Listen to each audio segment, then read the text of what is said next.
Greetings, conscious viewers of Project Prison. In the previous episode, we revealed the architecture of our physical imprisonment. We proved that our body is not a gift, but a biological mechanism of control that keeps us tethered to this planet, demanding constant maintenance, sleep, and cyclical disposal.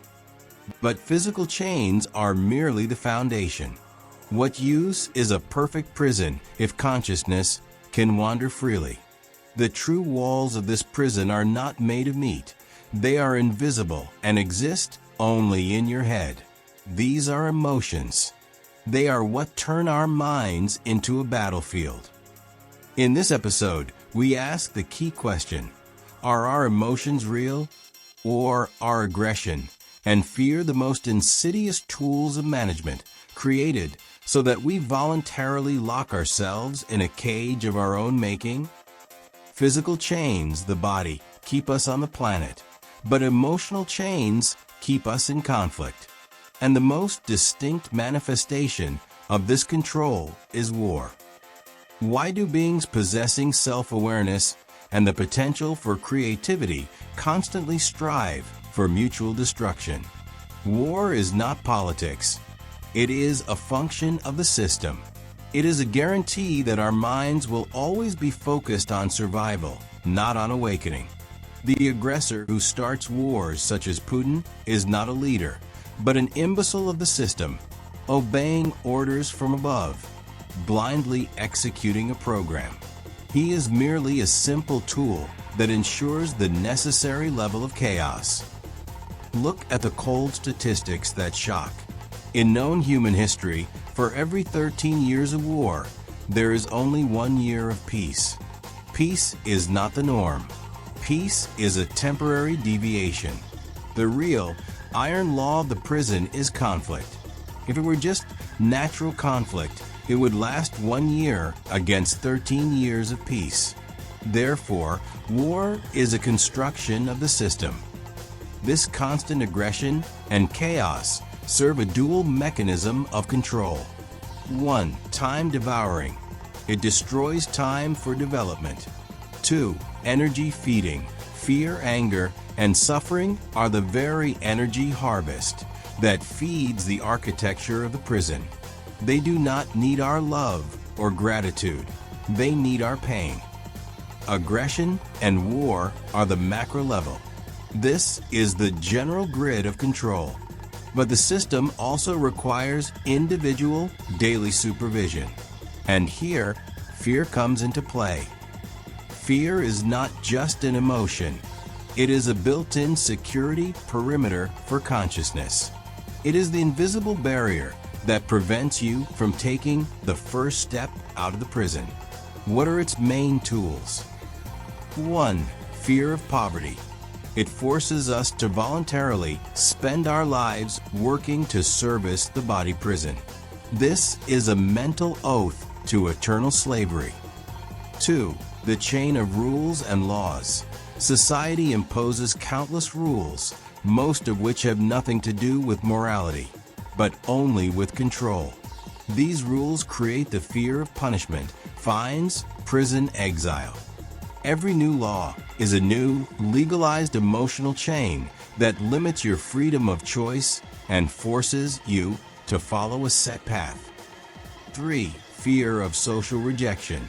It forces us to accept lies and refuse the search for truth, just to remain in the pack. This fear guarantees self-censorship of your thoughts. 4. Fear of loneliness. It forces us to seek distraction in shallow relationships, just so we are not left alone with the potential of our own awakening. Fear is a silent warden. Even if you manage to overcome your own fear and reject aggression, the system will not leave you alone. It applies the mechanism of emotional diversion. This is the principle of watch the other, not yourself. We are constantly bombarded with information noise through media, political dramas, scandals, and the lives of so-called stars. What is the goal of this diversion? First, defocusing. The system guarantees that our emotional focus is always directed at someone else's drama or external conflict.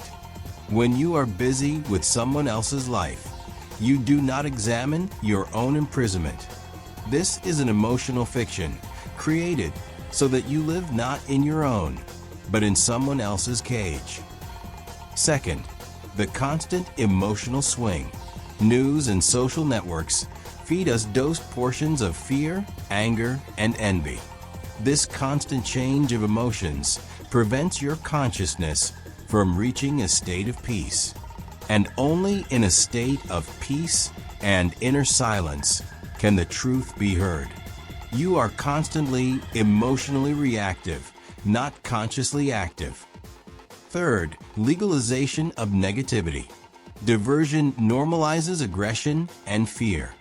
If you see that everyone around is arguing, afraid, or envious, you begin to perceive this as normal human life. This is the programmatic normalization of dysfunction, so that no one thinks about going beyond this emotional chaos. Emotional diversion is the last line of defense. We started our project by exploring the biological chains of the body, but today we proved that the real prison exists in our consciousness. Fear and aggression are not just negative emotions. They are masterfully designed control mechanisms that provide a double function. They feed the prison system, and they isolate us from the truth. Your consciousness can be free, but if you allow these emotions to rule, you will build the strongest walls yourself. You will become both the prisoner and the warden in your own cage. The exit from the prison begins not with a physical breakthrough, but with emotional liberation. Learning to observe your anger and fear rather than reacting to them is the first step toward destroying the mental walls. Announcement. In the next, perhaps most intriguing episode of Project Prison, we will dissect the architecture of the perimeter. We will touch upon a phenomenon that may be evidence of repetition, déjà vu, and show why the universe is also a prison wall. Episode 4, The Perimeter. How space and time control the prison. Do not miss it and comment. Thank you for your likes and support of our bold project. See you.